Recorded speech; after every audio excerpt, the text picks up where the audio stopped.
സ്വാഗതം. അപ്പോൾ ഇന്നത്തെ വ്ളോഗ് എന്ന് പറയുന്നത് നമ്മുടെ എന്നത്തേൻ്റെ കൂട്ട് തന്നെ ഒരു ചെറിയൊരു മോർണിംഗ് വ്ളോഗാണ് കേട്ടോ. എനിക്ക് കൂടുതലും ഇഷ്ടം മോർണിംഗ് വ്ളോഗ് എടുക്കുന്നതാണ് കേട്ടോ ഇഷ്ടം. അതാണ് ഞാൻ എപ്പോഴും മോർണിംഗ് വ്ളോഗ് തന്നെ അപ്ലോഡ് ചെയ്യുന്നത്. അപ്പോൾ ഇന്ന് ഞാൻ നേരത്തെ എണീറ്റിട്ടുണ്ടായിരുന്നു, ഒരു 5-5:30 ആയപ്പോൾ എണീറ്റിട്ടുണ്ടായിരുന്നു. പക്ഷേ ഇത് എടുത്തിരിക്കുന്നത് ഒരു 8 മണിയൊക്കെ ആയപ്പോഴെടുത്തതാണ് ഈ ഒരു വീഡിയോ എന്ന് പറയുന്നത്. അപ്പം നമ്മുടെ മുറ്റത്തേക്കുന്ന ഈ ഒരു ചെടി നന്നായിട്ട് പൂത്തിട്ടുണ്ട് കേട്ടോ. ഇത് അങ്ങനെ എപ്പോഴും ഒന്നും ഇതിൽ പൂവൊന്നും ഇല്ലായിരുന്നു. അപ്പോൾ ഇത് അത്യാവശ്യം നന്നായിട്ട് പൂത്തിട്ടുണ്ട് കേട്ടോ. രാവിലെ ഞാൻ എണീറ്റ് അത്യാവശ്യം കുറച്ച് ജോലികളൊക്കെ ഒതുക്കിയിട്ട് ഞാൻ പാല് വാങ്ങാൻ വേണ്ടി പോവാണ് കേട്ടോ. ഇന്നലെ ഞായറാഴ്ച ആയതുകൊണ്ട് തന്നെ നമ്മൾ ഇന്നലെ പുറത്തോട്ടൊന്നും പോയിട്ടുണ്ടായിരുന്നില്ല. പാല് മേടിക്കുന്ന കാര്യം മറന്നു പോയിട്ടുണ്ടായിരുന്നു. അപ്പം ഞാൻ പാല് മേടിക്കാൻ വേണ്ടി ഇറങ്ങിയതാണ്. ഈ ഒരു കാഴ്ചയുണ്ടല്ലോ, നല്ല ഇളം വെയിലൊക്കെയുള്ള ഈ ചെടിയിലൊക്കെ വന്നടിക്കുന്ന ഈ ഒരു കാഴ്ച, ഇതൊക്കെ മിസ്സായിട്ട് എനിക്ക് തോന്നുന്നു ഒരു 10-12 വർഷത്തോളമായിട്ടോ. പണ്ട് 10ാം ക്ലാസ്സിലൊക്കെ പഠിക്കുമ്പോഴാണ് ഈ ഒരു സമയത്ത്, അതായത് ഇപ്പോൾ 7:30 സമയത്ത് ഇങ്ങനെ റോഡിൽ കൂടിയൊക്കെ പോയിട്ടുണ്ടായിരുന്നത് കേട്ടോ. അത് ട്യൂഷൻ പഠിക്കാൻ വേണ്ടി പോയ ആ ഒരു ഓർമ്മയാണ് എനിക്കിപ്പം വന്നത്. ഇത് നമ്മുടെ വീടിനടുത്ത കുളമാണ് കേട്ടോ, 1000 കുളമാണ് കേട്ടോ. അങ്ങനെയാണ് ആ കുളത്തിൻ്റെ പേര്. അതുകൊണ്ട് തന്നെ ആ ജംഗ്ഷൻ 1000കുന്ന് ജംഗ്ഷൻ എന്നാണ് കേട്ടോ പേര് വന്നിരിക്കുന്നത്. പിന്നെ നമ്മൾ പെട്ടെന്ന് പാലൊക്കെ മേടിച്ചിട്ട് തിരിച്ചു വന്നിട്ടുണ്ടായിരുന്നു കേട്ടോ. അപ്പോൾ മോന് ഇന്ന് തോരന് ഉച്ചയ്ക്ക് കൊടുത്തു വിടുന്നു. ഉച്ചയ്ക്ക് ചോറിൻ്റെ കൂടെ തോരനും മുട്ട പൊരിച്ചതും ചമ്മന്തിയും കൊടുത്തു വിടാമെന്ന് കരുതി കേട്ടോ. കറിയായിട്ട് ഞാനൊന്നും വെച്ചില്ല, തൈരും കൊടുത്തു വിടാമെന്ന് കരുതി കേട്ടോ. അപ്പോൾ കഴിഞ്ഞ ആഴ്ച രണ്ട് ദിവസം ലീവ് എടുത്തു. 2 ദിവസം ക്ലാസ് ഒന്നും ഇല്ലായിരുന്നു. ഒരു ദിവസം അവൻ്റെ കഴിഞ്ഞ ആഴ്ച സ്കൂളിൽ പോയിട്ടുണ്ടായിരുന്നുള്ളൂ. ഞങ്ങൾക്കൊക്കെ ഭയങ്കര പനിയായിരുന്നു കേട്ടോ. അതുകൊണ്ടാണ് ഡെയിലി വീഡിയോ ഇടാഞ്ഞതും. ഇപ്പോൾ പനിയൊക്കെ അത്യാവശ്യം മാറിയിട്ടുണ്ട്. അപ്പം തൈര് മതി എന്ന് പറഞ്ഞുകൊണ്ടാണ് നമ്മൾ തൈര് കൊടുത്തു വിടുന്നത് കേട്ടോ. അപ്പം ഇന്ന് ഇടിയപ്പം ഉണ്ടാക്കാമെന്ന് കരുതി കേട്ടോ. ഇന്നലെ പറഞ്ഞിട്ടുണ്ടായിരുന്നു ഇന്ന് ഇടിയപ്പം വേണമെന്ന്. അപ്പം നമുക്ക് കുറച്ച് ഗ്രീൻ പീസ് ഇരിപ്പുണ്ടായിരുന്നു. അപ്പോൾ അത് ഞാൻ രാവിലെ വേവിക്കാൻ വെച്ചിട്ടുണ്ടായിരുന്നു കേട്ടോ. ഗ്രീൻ പീസും കിഴങ്ങും ക്യാരറ്റും കൂടി വേവിക്കാൻ വെച്ചിട്ടുണ്ടായിരുന്നു. അപ്പോൾ അത് വെന്തപ്പോഴത്തേക്ക് ഞാൻ പിന്നെ ഇടിയപ്പത്തിന് എടുത്തു കേട്ടോ. അപ്പോൾ ഇടിയപ്പത്തിൻ്റെ മാവ് ഞാൻ എപ്പോഴും ഇപ്പം ലൂസായിട്ടാണ് എടുക്കാറുള്ളത്. കാരണം ഇത് ഭയങ്കര ജാമാണ്, ഭയങ്കര ബുദ്ധിമുട്ടാണ് അതിൽ നിന്ന് വരാൻ വേണ്ടി. അതുകൊണ്ട് ഞാൻ ഇച്ചിരി ലൂസായിട്ടാണ് എടുക്കുന്നത്.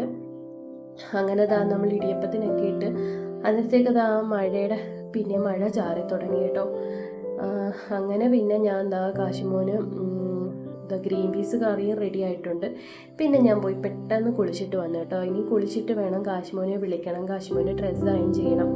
ഞാൻ എപ്പോഴും ഇങ്ങനെയാണ്, രാവിലെ കാശിമോൻ പോകുന്നതിന് മുമ്പേ ഡ്രസ്സ് അയൺ ചെയ്യത്തുള്ളൂ. അല്ല, തലേന്നൊന്നും ഡ്രസ്സ് അങ്ങനെ അയൺ ചെയ്ത് ഞാൻ വെക്കാറില്ല കേട്ടോ. എനിക്ക് അതിനോട് വലിയ താല്പര്യം ഇല്ലാത്തതുകൊണ്ടായിരുന്നു. എനിക്കറിയത്തില്ല, ജോലിയൊക്കെ ഒതുക്കാൻ വേണ്ടി നമുക്ക് തലേന്ന് ഇതൊക്കെ ചെയ്യാം. പക്ഷെ ഞാൻ അങ്ങനെ ചെയ്യത്തില്ല കേട്ടോ. ഞാൻ എവിടെയെങ്കിലും പോകുന്നതിൻ്റെ അന്ന് പോകുന്നതിന് കുറച്ച് നേരം മുമ്പായിരിക്കും അതൊക്കെ ചെയ്യുന്നത്. അങ്ങനെ കാശിമോനെ കുളിപ്പിച്ചൊക്കെ കൊണ്ടുവന്നു റെഡിയാക്കി ഇരുത്തിയിട്ടുണ്ട് കേട്ടോ. ഇനി ഫുഡ് കഴിക്കാൻ കൊടുക്കണം. ആ സമയത്തേക്ക് സിദ്ധു എണീറ്റിട്ടുണ്ട് കേട്ടോ. സിദ്ധു ഇങ്ങനെ കിടപ്പാണ്. രാവിലത്തെ ആ വെയിലേ ഉള്ളായിരുന്നു. പിന്നെ ഒരു 8 മണിയൊക്കെ ആയപ്പോഴത്തേക്ക് അങ്ങോട്ട് മഴ പെയ്യാൻ തുടങ്ങി കേട്ടോ. അങ്ങനെ ഇപ്പം മഴ ഇച്ചിരി തോന്നും, പിന്നെ വെയിലായിട്ടുണ്ട്. പിന്നെ പെട്ടെന്നായിരിക്കും മഴ കയറി വരുന്നത്. അങ്ങനെ ഞാൻ പിന്നെ കാശിക്ക് കഴിക്കാനുള്ള ഫുഡൊക്കെ കൊടുക്കുവാണ്.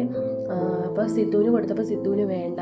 സിദ്ധു എണീറ്റതേ ഉള്ളായിരുന്നു കേട്ടോ. സിദ്ധു എണീറ്റ് മുഖമൊക്കെ കഴുകിയിട്ട് അങ്ങനെ ഇരിക്കുകയാണ്.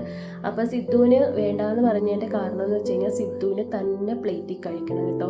നമ്മളങ്ങനെ വാരി കൊടുത്തു കഴിഞ്ഞാലൊന്നും സിദ്ധുവിന് രാവിലെ അങ്ങോട്ട് ഇറങ്ങത്തില്ല, തന്നെ കഴിക്കണം.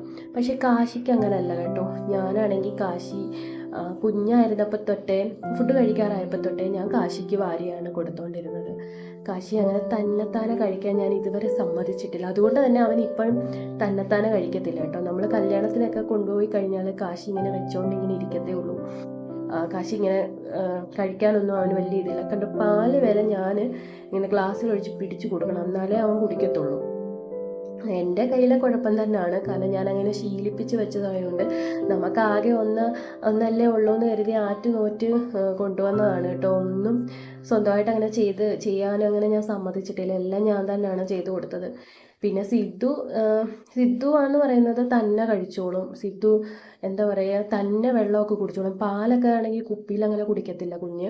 നമ്മൾ ഗ്ലാസ്സിൽ ഇങ്ങനെ ഒഴിച്ച് കൊടുത്തിട്ട് ഗ്ലാസ് തന്നെ പിടിച്ച് കുടിച്ചോളും. ആ ഒരു കാര്യത്തിൽ എനിക്കൊരു ടെൻഷനും ഇല്ല കേട്ടോ. സിദ്ധു അതൊക്കെ തന്നെ ചെയ്തോളും. ഫുഡായാലും സിദ്ധുവിനെ ഇങ്ങനെ പ്ലേറ്റ് വെച്ച് കൊടുത്തു കഴിഞ്ഞാൽ സിദ്ധു കഴിച്ചോളും. പക്ഷെ ഞാൻ വാരി കൊടുക്കും.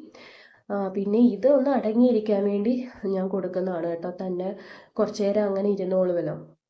അങ്ങനെ പിന്നെ ഇതാ ഞങ്ങളെല്ലാം റെഡിയായി ഇറങ്ങിയപ്പോഴത്തേക്ക് നന്നായിട്ട് അങ്ങ് ഇരുട്ടായി കേട്ടോ. 8:15 ആയിട്ടുണ്ടായിരുന്നു. നല്ല ഇരുട്ടായി, നല്ല മഴയും വരുന്നുണ്ട്, ഇരയ്ക്കുന്നുണ്ടായിരുന്നു മഴയുടെ കേട്ടോ.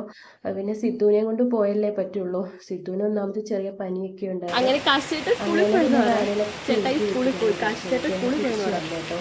പോയി അങ്ങനെ കാശി സ്കൂളിൽ പോയി.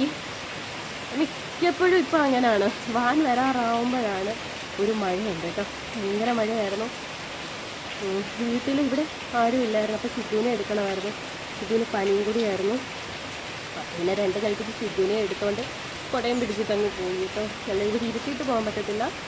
തിരിച്ചു വരുമ്പോഴത്തേക്ക് സിദ്ധു കരഞ്ഞു കൂടി ബഹളമാക്കും. പിന്നെ ചേട്ടൻ എന്ത് ചെയ്യും?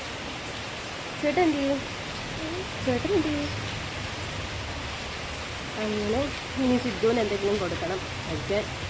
രാവിലെ നല്ല തെളിച്ചമായിരുന്നു. പക്ഷെ പെട്ടെന്ന് മഴക്കോളായി, മഴയും പെയ്തു.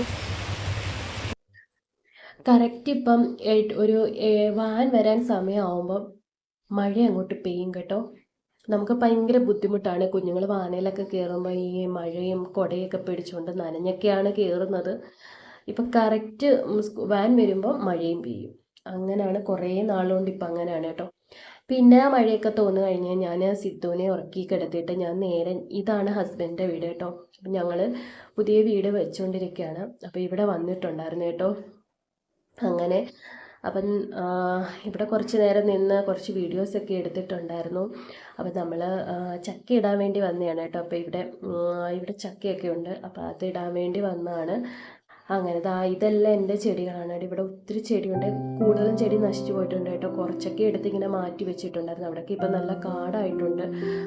അങ്ങനെ ആ ചെടിയെല്ലാം നശിച്ചിരിക്കുകയാണ്. ചെടിച്ചട്ടികളും എല്ലാം പകുതിയും പൊട്ടിയിട്ടുണ്ട് കേട്ടോ. അപ്പോൾ ഇത് നമ്മുടെ വീട്ടിലെ ഡബിൾ ഒളിക്കയാണ് കേട്ടോ. ഡബിൾ ഒളിക്ക മരമാണ്. ഒത്തിരി ഡബിൾ ഒളിക്കയൊക്കെ ഉണ്ടാവും കേട്ടോ. അപ്പം അങ്ങനെ നമ്മുടെ വീടിൻ്റെ തേപ്പ് നടന്നുകൊണ്ടിരിക്കുവാണ്. ഇനി ഈ ഒരു സൈഡും കൂടി ഉള്ള തേക്കാനേ. അങ്ങനെ നമ്മൾ കാത്തിരുന്ന് ചിങ്ങത്തി പാല് കാച്ചാൻ വേണ്ടി ഇരിക്കുവാണ്. അപ്പം അതിൻ്റെ ഭയങ്കര സന്തോഷമുണ്ട് കേട്ടോ. അപ്പം പിന്നെ കുറച്ച് നേരം അവിടെ നിന്ന് ചക്കയൊക്കെ ഇട്ടിട്ട് ഞാൻ പിന്നെ തിരിച്ച് വീട്ടിലോട്ട് പോവാൻ ഇറങ്ങുകയാണ്. അപ്പോൾ ഇന്നത്തെ വീഡിയോ ഇത്രയേ ഉള്ളൂ. അപ്പം അടുത്തൊരു വീഡിയോ ആയിട്ട് കാണാം. ബൈ.